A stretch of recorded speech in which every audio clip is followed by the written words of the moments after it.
I'm negative about generally everything in my existence, so let's take some time today to not do that, but instead reflect on some of the best aspects of 2017. This year has been filled with some ups and some downs, but honestly, it's been filled with more positives than anything comparatively. Especially on the front of gaming, I've played so many titles I don't have any substantial gripes with that. It was quite difficult narrowing down precisely which ones were the best of the best. Objectively speaking, of course. Keep in mind, we'll be going over a bunch of games. Every AAA, indie, or middle schooler certified title I've played and liked. If a game isn't on here, chances are it's because between the two of us, I'm probably wrong. I'm 100% right. I'm a YouTube angry video gamer boy after all. I cannot ever be wrong when the community agrees with me.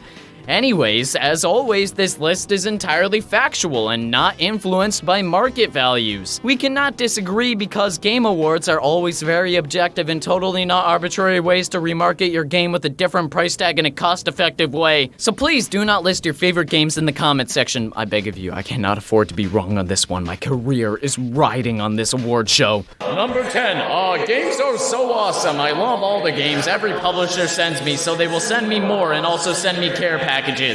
Here's a statement. Any game awards don't matter at all. There's no such thing as a definitive Game of the Year for any year, and nor will there ever be one. Game of the Year exists for the same purpose of adding a touch of marketability to certain titles and excitement for the general community. In the same way any industry award usually does. It gives games more definitive credibility in the sea of other great titles out there. It serves as a moniker to distinguish itself from other competitors.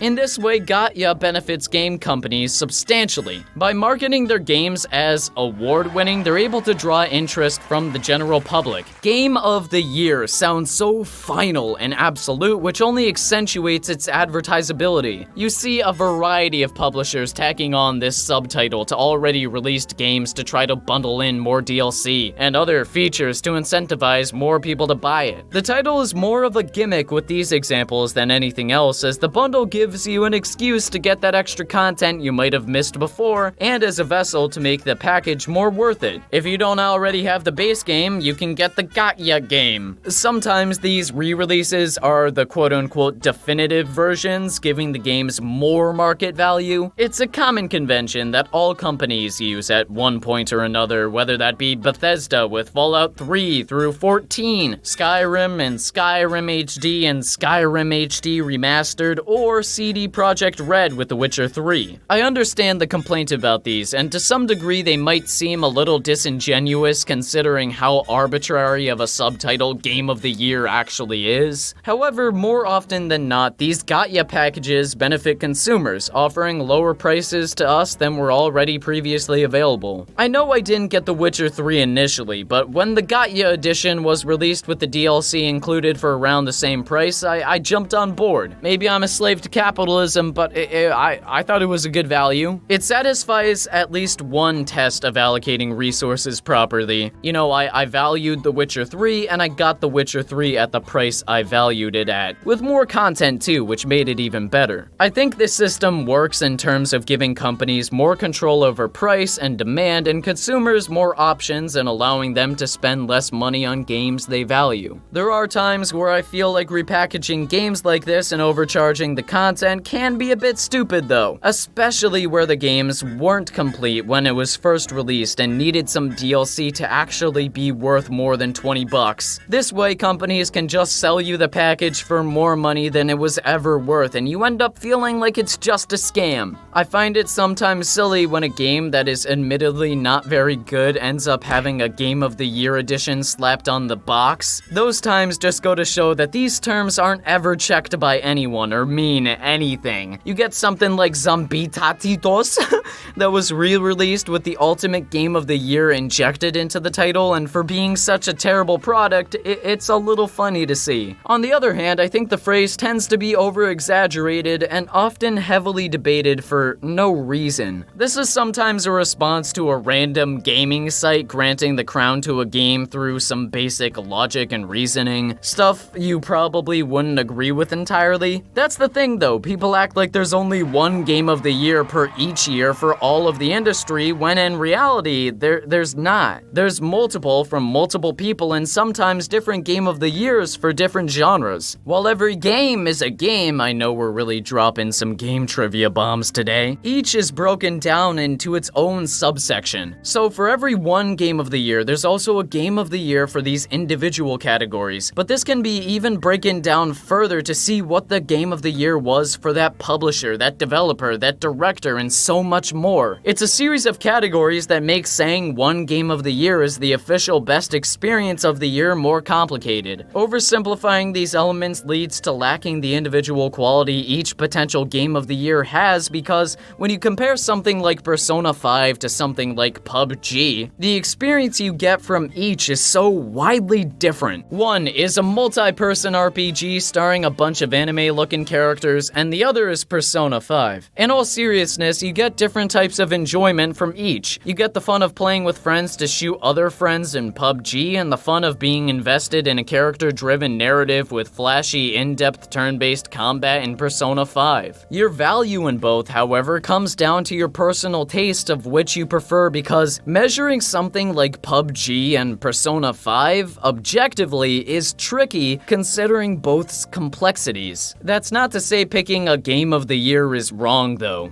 Ultimately, that choice comes down to subjectivity, making the choice all the more varied from the other people around you. When a big body of people come together and decide what their game of the year was, they're just a random group of people who pass the choice through the majority. So it's not exactly representative of everyone, since there's probably at least one person who thinks each of the potential game of the years was their game of the year. I'm arguing semantics here, but I think it's important to recognize that you can disagree with a company's game of the year, with a person's game of the year, and yes, even my game of the year, which is Undertale on the Nintendo Switch, by the way. I think recognizing what your favorite game was in a given year is perfectly reasonable, and I'm not trying to stop the Game Awards or whatever else. What I am saying is that I think sometimes there's too much stake put in a certain set of words. The angry arguments that follow after these announcements sort of emphasizes my point. Some things aren't worth getting infuriated over when you know that you can be secure in whatever game you love playing the most this year. Saying one game doesn't deserve Game of the Year is true because that comes down to your personal view, but that doesn't make the latter's choice for Game of the Year inaccurate. These rankings aren't ever intended to be objective. I think that getting upset that your personal best game didn't get nominated is a bit silly. The concept of some games being losers while others are winners is just a weird thing altogether when evaluating each game. Some games are good, some games are bad, but I can see why it might be frustrating to see a game you like being touted as a loser in an award show. I remember when I put Undertale as my second favorite game of 2015 and got some people angrily telling me that I was wrong for doing so. In their eyes, it wasn't that good, which is fine. I don't really care. I like the game that much the time I played it, but I can't really like it as much since other people don't like it as much now. That's the other thing. Game of the Year has become a little too predictable when you most likely know which one will be what the internet considers the best of the best. It's usually just the most popular thing and the one that had the most positive press and social media outreach. It's the one thing that has the most emotions attached to it. You can tell what will end up winning. That's not a bad thing, but again, it feels like it discounts some other amazing titles that came out by only focusing on the pinnacle rather than the other stuff around the top of the mountain. I felt like Nier Automata was kind of a sleeper hit, and so was Persona 5, but also Breath of the Wild was a masterpiece, and Mario Odyssey restored my faith in humanity. All of them are games I loved, but I knew no other game had a chance when compared to Zelda, considering its hype, its nostalgia, and its insane quality. I don't mind this uneven distribution of praise, but personally, I know I like to give props to all the games that impressed me, which is why I try not to do Game of the Year lists anymore. The worst games of the year is another story though, right?